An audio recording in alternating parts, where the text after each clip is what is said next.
जय गुरु जी संगत जी। संगत जी, गुरु जी की डिवाइन कॉल सत्संग प्लेटफॉर्म में आप सभी गुरु परिवार का हार्दिक स्वागत है। शुक्राना गुरु जी महाराज का कि उन्होंने ये सेवा मुझे दी कि मैं आप सभी गुरु परिवार के समीप आके गुरु जी के कल्याण महिमा अनुभव का वर्णन कर पा रही हूँ।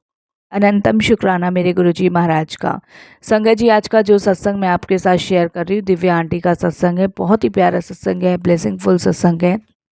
तो मेरी विनती है सभी गुरु परिवार से कि आप सत्संग को अंत तक सुनिए, ध्यान से सुनिए, पूरा सुनिए। सत्संग का मतलब होता है सत्य का संग, और सत्संग की प्राप्ति जब ही होती है जब गुरु कृपा होती है। तो हम सभी बड़े भाग्यशाली है कि हम पे गुरु कृपा हुई और सत्संग सुनने का सौभाग्य प्राप्त हो रहा है। तो सारी संगत से हाथ जोड़ के विनती है कि सत्संग को बीच में बिल्कुल भी ना छोड़े, अंत तक सुने, ध्यान से सुने, पूरा सुने। सत्संग वो अमृत वर्षा है जिसे हम जब भी सुनते हैं और जितना भी सुनते हैं उतने ही हमारे दुख, कष्ट और रोग दूर होते हैं। इसीलिए हमें हर पल गुरु जी का शुक्राना करना चाहिए कि घर बैठे वो हमें सत्संग सुनने का और शेयर करने का सौभाग्य प्रदान कर रहे हैं। और अगर आप भी अपने सत्संग अनुभव शेयर करना चाहते हैं तो हिंदी में साफ राइटिंग में अपना सत्संग लिखकर हमारी जीमेल आईडी पर सेंड कर सकते हैं, ताकि आपके द्वारा सुनाए गए सत्संग से जो भी गुरुजी महाराज की नई जुड़ने वाली संगत होगी उन्हें गुरुजी के कल्याण महिमा अनुभव के बारे में ज़्यादा से ज़्यादा पता चलेगा। सत्संग आपको पसंद आता है तो आप इसको लाइक कीजिए, चैनल को सब्सक्राइब कीजिए और बेल आइकन दबाना बिल्कुल नहीं भूलिएगा। और संगत जी, ज़्यादा से ज़्यादा संगत में शेयर ज़रूर कीजिएगा। जब भी कोई लेटेस्ट सत्संग आएगा उसका नोटिफिकेशन आपके पास आएगा। तो चलिए चलते हैं गुरुजी महाराज के दिव्य सत्संग की ओर। सत्संग शुरू करने से पहले करते हैं गुरुजी का मंत्र जाप। ओम नमः शिवाय, शिव जी सदा सहाय। ओम नमः शिवाय, गुरु जी सदा सहाय। जय गुरु जी संगत जी। संगत जी, मेरा नाम दिव्या है और ये मेरा शुक्राना सत्संग है। सत्संग शेयर करने में मुझसे कोई भी भूल चूक हो तो क्षमा कीजिएगा। ये सत्संग मैं अपने बेटे की तरफ से गुरु जी महाराज के श्री चरणों में अर्पित कर रही हूँ संगत जी। और अपने सत्संग को शुरुआत में मैं गुरु जी के मंत्र जाप से ही शुरू करूँगी। ओम नमः शिवाय, शिव जी सदा सहाय। मैं गुजरात से हूँ साथ संगत जी, और मैं गुरुजी महाराज से 2015 में जुड़ी थी। गुरुजी की असीम कृपा रही मुझ पे, मेरे परिवार पे। 2015 में संगत जी हमें बिज़नेस लॉस हुआ था, बहुत ज़्यादा हुआ था। उस टाइम ये समझ लीजिए कि हम पूरी तरीके से डूब चुके थे। जब गुरुजी ने हमें संभाला, हमारा हाथ पकड़ा और हमें इन परेशानियों से बाहर निकाला। संगत जी, हमारे गुजरात में ना अधिकतर जो है भगवान में सबसे ज़्यादा विश्वास किया जाता है हमारे गुजरात की साइड में। और संगत जी, हम लोग शुरू से ही ईश्वर में बहुत विश्वास करते आए हैं, बट हमारा कभी बाबा, संत और गुरुओं में विश्वास नहीं रहा था। और कुछ संगत जी हमने केस ऐसे देख लिए थे तो विश्वास एकदम से ही हट सा गया था। क्योंकि मेरी मौसी जो थी वो एक गुरु को बहुत मानती थी और उन्होंने बहुत बड़ा धोखा खाया उस गुरु के हाथों से। तो इसीलिए संगत जी हमारा बहुत कम बिलीव था, विश्वास बिल्कुल भी नहीं था। बट जब 2015 में संगत जी हम बिल्कुल डूब चुके थे, ये समझ लीजिए बिल्कुल डाउन स्थिति हमारी हो गई थी, एक एक रुपए को मोहताज हो गए थे। उस टाइम हमें हमारे ही किसी जानने वाले ने गुरुजी के बारे में बताया था। तो हमारे मन में बहुत सारे सवाल उठे कि भई हमें मानना चाहिए, जाना चाहिए कि नहीं जाना चाहिए। तो वो कहते हैं ना कि हम जाने वाले, अब वो बुलाने वाले कोई नहीं है, ये सब गुरुजी की प्लानिंग होती है।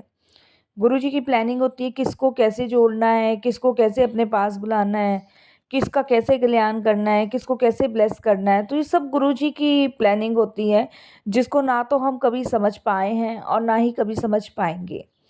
बस हमें ये पता होता है कि गुरुजी कोई ना कोई माध्यम अपने तक बना ही देते हैं हमें पहुंचाने का, चाहे हम इस पृथ्वी की किसी भी धरती के कोने में बैठे हों। अगर गुरुजी ने बुलाना है और हमारा कल्याण करना है तो वो खींच ही लेते हैं। तो ऐसा ही कुछ मेरे साथ हुआ।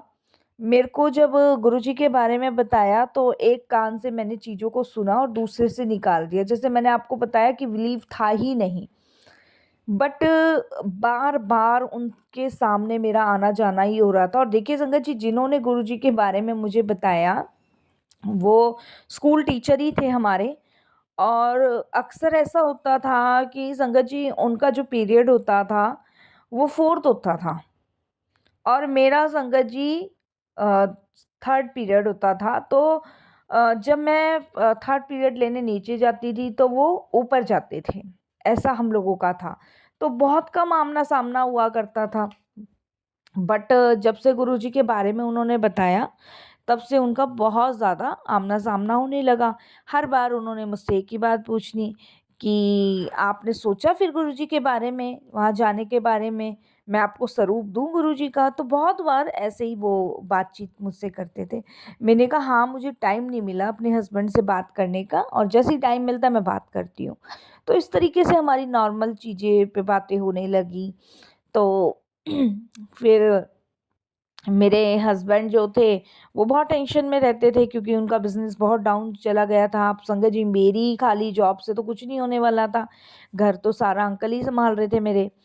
तो मैं उनको अक्सर कहती थी, आप परेशान मत करो, भगवान पे विश्वास रखो, और भगवान पे अगर आपका फ़ेथ है तो आपका कभी कुछ बुरा नहीं होगा, बिज़नेस भी आपका उठेगा।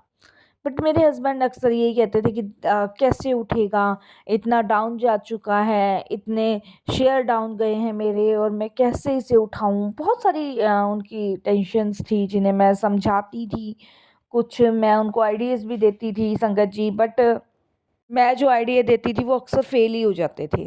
तो इसीलिए वो और ज़्यादा टेंशन, बहुत ज़्यादा टेंशन। बट कहने वाली बात है संगत जी, कितना भी आप इंसान को समझा लो, लेकिन देखिए टेंशन नहीं जाती है। इसी तरीके से उनकी टेंशन नहीं ख़त्म हो रही थी। ख़ैर संगत जी, कुछ टाइम बीता और उन सर का मेरे से फिर आमना-सामना हुआ। तो उन्होंने मुझे ये बात कही कि लगता है कि अभी आपका बुलावा नहीं आया गुरुजी की तरफ से, उन्होंने मुझे ये बात कही। जबकि गुरुजी का तो बुलावा आ रहा था, लेकिन हम अपना दिमाग ज़्यादा लगा रहे थे। तो मैंने कहा हाँ जी, ऐसे ही हो सकता है, शायद अभी बुलावा ना आया हो गुरुजी की तरफ से।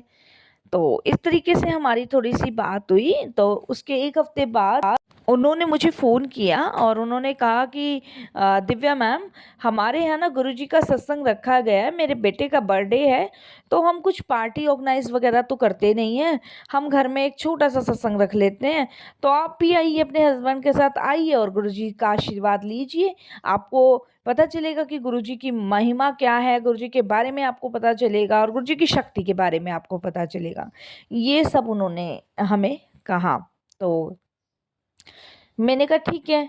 अब संगत जी देखिए, बड़े मंदिर का तो हमने दिमाग में लगाया नहीं, आई गई बात। अब टीचर ने अपने घर इनवाइट किया है, तो मैं अपने हस्बैंड से डिस्कस करती हूँ कि ऐसे-ऐसे शुक्ला सर हैं, उनके यहाँ सत्संग है, उनका फ़ोन आया है और आप चलो तो बताओ। तो मेरे हस्बैंड कहते हैं कि दिव्या, तुम भी पागलों वाली बात कर रही हो। मौसी के साथ पता ही है कितना बड़ा वो हादसा हुआ था, क्योंकि संगत जी, जिन गुरु को जिनको वो मानती थी ना, उन्होंने पूरी तरीके से हमारी मौसी को अपने वश में लेके, और संगत जी बहुत गलत-गलत काम उनके साथ किए थे, और आज भी वो बाबा जो है ना, जेल में बंद है। ये समझ लीजिए, मौसी तो हमारी नहीं रही, क्योंकि संगत जी बहुत, मतलब मैं इस सत्संग में अपने शब्दों से नहीं बता सकती कि इतने गंदे-गंदे काम उन्होंने मौसी जी के साथ किए थे। इस कारण संगत जी आज वो जेल में बंद हैं और मौसी उस समय नहीं रहे थे। तो तब से हमारा कम ही विश्वास था।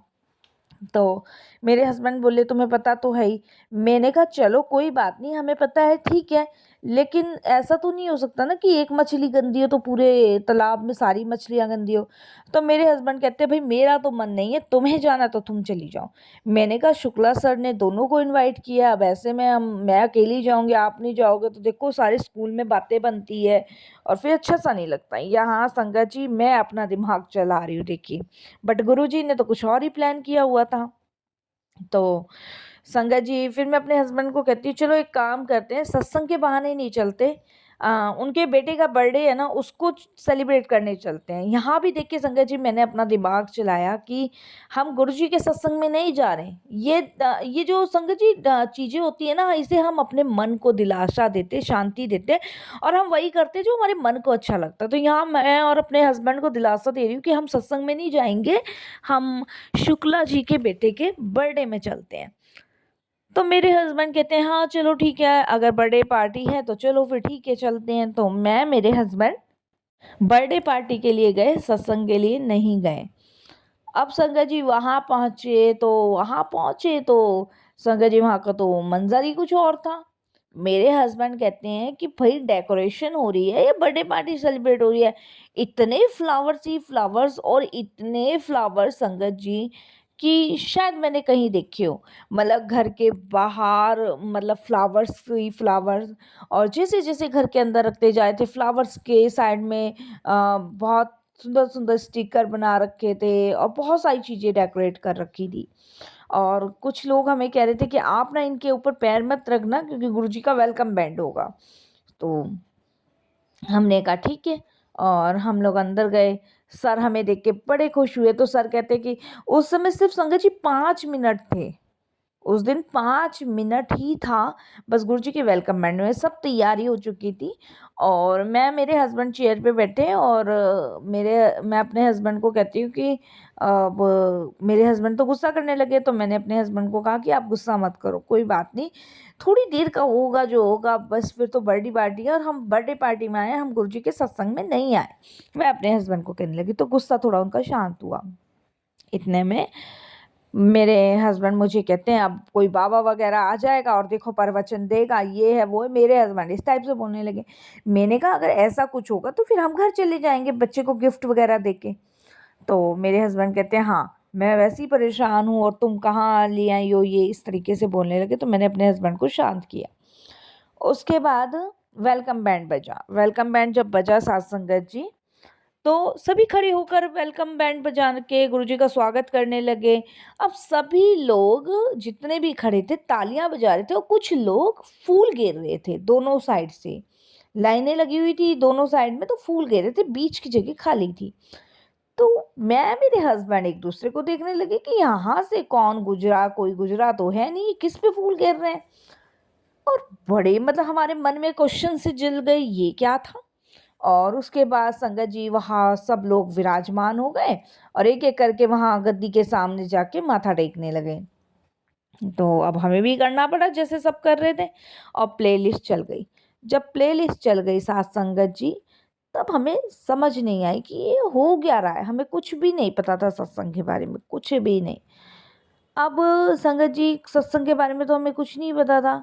हमने वहाँ प्लेलिस्ट पे ध्यान नहीं दिया क्योंकि हमें तो कुछ पता ही नहीं था। बीच में संगत जी एक चाय प्रसाद आई, एक समोसा सा प्रसाद आया, 2 रसगुल्ले आए। अब वो सभी को बँटे तो हमें खाने पड़े, हमने खाए। खाने के बाद साथ संगत जी उसके बाद सत्संग की ऐसी प्लेलिस्ट चलती रही, समय बीत गया, 2 घंटा वहाँ लगा।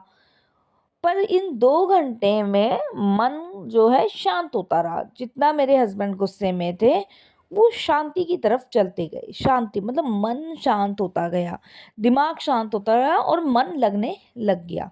लंगर प्रसाद हुआ, लंगर प्रसाद होने के बाद 1-2 आंटी ने अपने सत्संग शेयर करे वहाँ पे, शुक्ला अंकल ने भी अपने सत्संग शेयर करे, और उन्होंने बताया कि ये सत्संग उन्होंने क्यों रखवाया। उनके बेटे की बर्थडे की पार्टी तो है ही है, और उनकी वाइफ की गवर्नमेंट जॉब गुरुजी की कृपा से लगी है, और वो कब करीबन 6 साल से ट्राई कर रही थी, लेकिन जब से गुरुजी से जुड़ी हैं तभी उनकी जॉब लगी है। तो ये सत्संग उन्होंने शेयर किया। तो मेरे मन में भी एक देखिए संगत जी जोत जागी कि मैंने कहा जब इनकी वाइफ की लग सकते हैं गुरुजी मेरी भी लगवा सकते हैं। तो मैंने उसी समय मन ही मन वहाँ पे अरदास करनी शुरू कर दी। मैंने कहा गुरुजी अब जो भी हो, मैं तो नहीं जानती आपको खैर, और मैं विश्वास भी देखिए आप में अभी नहीं करती हूँ बिल्कुल भी, लेकिन अगर ऐसा कुछ है ना तो आप मेरे लिए भी कर दो। बोलने में क्या जा रहा है ना? मैंने ये बोल दिया वहाँ पे। और उसके बाद सत्संग खत्म हुआ, लंगर करा। लंगर में संगत जी वहाँ पे सरसों का साग था, मक्के की रोटी थी, और हलवा प्रसाद, कड़ा प्रसाद जो होता है वो था, और 2 रसगुल्ले थे, चटनी प्रसाद था। एक सूखी सब्जी भी थी, शायद आलू गोभी की थी, आलू मटर की थी, मुझे याद नहीं है, और जल प्रसाद था। ये लंगर वहाँ मुझे मिला और वहाँ हमने ग्रहण किया। बड़ा टेस्टी था, बड़ा स्वाद था।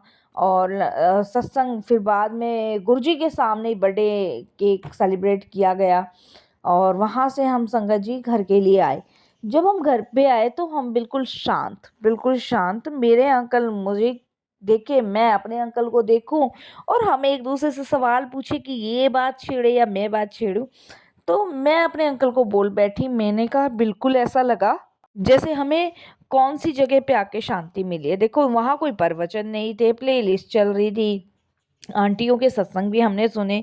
तो आपको क्या लगता है? तो मेरे हस्बैंड कहते हैं, दिव्या अगर मैं सच बताऊं तो मुझे बड़ी शांति सी वहाँ मिली। जबकि मेरी लाइफ में इतनी टेंशन है, सुबह से शाम तक मैं टेंशनों में घिरा रहता हूँ। तुम भी मुझे इतना समझाती हो, बच्चे भी मुझे इतना समझाते हैं, बट जितनी शांति, जितना सुकून मुझे उस समय गुरुजी के दरबार में मिला बैठ के, उतनी शांति, इतना सुकून मुझे कहीं नहीं मिला। कुछ तो बात है। तो मैंने कहा लग तो मुझे भी रहा है कुछ तो बात है। तो उसके बाद नेक्स्ट डे संगत जी हम स्कूल गए तो शुक्ला जी मिले। तो सर ने बोला, तो मैं शुक्ला जी से खुद आके से बोलने लगी। मैंने कहा आप मुझे ना वो गुरु जी का स्वरूप दे दो। तो उन्होंने कहा, देखा मैंने कहा था ना कि गुरु जी का बुलावा जब आता है ना तो वो अपने आप खींच लेते हैं। जब से आप अपना दिमाग लगा रहे थे, हम आपको गुरु जी के बारे में बता रहे थे, तो लेकिन सच में साथ संगत जी कि गुरुजी ने हमें ऐसा जोड़ा कि हमें खुद भी नहीं पता चला कि कब गुरुजी ने हमें अपने चरणों से लगाया। उसके बाद संगत जी उन्होंने पॉकेट स्वरूप दिया, हमने घर में लगाया। उस दिन से हमारे घर में इतनी बरक़्क़त। मेरे हस्बैंड का काम बहुत सही चलने लगा। हस्बैंड मेरे टेंशन मुक्त हुए और उन्होंने निर्णय किया कि वो गुरुजी के दरबार होकर आएँगे। तो हम बड़े मंदिर भी गए और वहाँ पे हमें बहुत अच्छा लगा, हमारा जीवन सफल हो गया गुरुजी के दर्शन करके। जब से हमारा कनेक्शन गुरुजी से स्ट्रॉन्ग हुआ और जब से हमारी जर्नी गुरुजी के साथ स्टार्ट हुई। फिर संगत जी 2017 में मेरे बेटे का बहुत भयानक वाला एक्सीडेंट हुआ। उसमें भी गुरुजी ने उसको ब्लेस किया और ये सत्संग देखिए सभी जभी का ही है, मैं कहीं शेयर नहीं कर पाई, आज गुरुजी ने शेयर करवाया। तो 2017 में मेरे बेटे का एक्सीडेंट हुआ था, बड़े वाले बेटे का। तो उस समय संगत जी उसको बहुत चोटें आई थी। ये समझ लीजिए कान में ब्लड और उसकी मुँह, आँख तो ऐसे सूज गई थी जैसे संगत जी वो पहचानने लायक नहीं था। उसकी कान के अंदर से संगत जी ब्लीडिंग रुकने का नाम नहीं ले रही थी। और जब डॉक्टर को दिखाया तो डॉक्टर का कहना यही था कि कान का जो पर्दा होता है वो पूरी तरीके से फट चुका है। संगत जी आप बिलीव नहीं करोगे, हमने कहीं कुछ नहीं किया, हमने सिर्फ गुरुजी से अरदास ही करी। और देखिए संगत जी कहते हैं ना कि हमने जैसे सत्संगों में सुना है और ये हमारा खुद का भी अनुभव है कि डॉक्टर की डॉक्टरियाँ गुरुजी फेल कर देते हैं जब गुरुजी अपना चमत्कार दिखाते हैं। तो जितना हम शुक्राना गुरुजी का कर सकते हैं ना साथ संगत जी, उतना ही मुझे कम लगता है। और गुरुजी महाराज की ऐसी कृपा रही संगत जी की डॉक्टरों की रिपोर्ट चेंज हुई, बेटा मेरा बिल्कुल ठीक है। और डॉक्टर का कहना था कान का पर्दा फट गया है और माइंड डिस्टर्ब हो गया है, क्योंकि सर में संगत जी उसको बहुत चोटें आई थी। संगत जी सर के अंदर उसको 8 टाँके आए थे और आप बिलीव नहीं करोगे, जिसके सर में 8 टाँके आए ना, वो 6-7 महीने से पहले नहीं उठ सकता। लेकिन मेरा बच्चा संगत जी गुरुजी महाराज की कृपा से 1 डेढ़ महीने में रिकवर हुआ। तो कहते हैं ना जिसके साथ गुरुजी महाराज का साथ होता है ना, उसे कोई ना तो परेशानी छू सकती, कोई आँच भी उसकी तरफ नहीं आ सकती और कोई परेशानी आने से पहले गुरुजी उसका हाथ थामते हैं, संभालते हैं। तो ऐसे हमारे गुरुजी महाराज हैं। तो हम तो सिर्फ गुरुजी का जितना शुक्राना करते हैं। फाइनेंशियल प्रॉब्लम दूर करी, चिंताएं, टेंशनें गुरुजी ने दूर करी, बच्चे को ब्लेस करा। संगत जी मेरे को लाइफ में इतना आगे कर दिया गुरुजी ने, जितना मैं पीछे थी। मैं संस्कृत की टीचर थी और मुझे गुरुजी ने और अच्छे से अच्छी चीज़ें प्रोवाइड करवाई और अच्छी से अच्छी जॉब प्रोवाइड करवाई, जिसके बारे में मैंने गुरुजी से पहली बार अरदास करी थी कि गुरुजी मुझे भी लाइफ में कुछ आगे करना है, मेरी भी कहीं गवर्नमेंट जॉब लगा दो। तो जितना हमारे भाग्य में होता है उससे बढ़कर गुरुजी हमें देते हैं। हम जो मांगते हैं उससे कहीं ज़्यादा बेस्ट गुरुजी चीज़ें हमें देते हैं। तो शुक्राना गुरुजी, बहुत बहुत शुक्राना। और यहीं पे मैं अपने सत्संग को भी विराम देती हूँ गुरुजी के मंत्र जाप से। और सच में हमारे जीवन की सफलता के पीछे जो आज कारण है वो गुरुजी महाराज हैं। हमारे जीवन में जो खुशियाँ हैं उसके पीछे गुरुजी महाराज हैं। तो शुक्राना गुरुजी, बेहद आपका शुक्राना, अनंतम शुक्राना कि आपकी असीम कृपा, आपकी ब्लेसिंग्स मुझ पर, मेरे परिवार पे हमेशा रही है और रहेगी। ऐसे ही आप हमारे अंग संग रहिएगा, साथ रहिएगा और अपनी कृपा ब्लेसिंग्स बनाए रखिएगा। ओम नमः शिवाय, शिव जी सदा सहाय। ओम नमः शिवाय, गुरु जी सदा सहाय। जय गुरु जी, शुक्राना गुरु जी।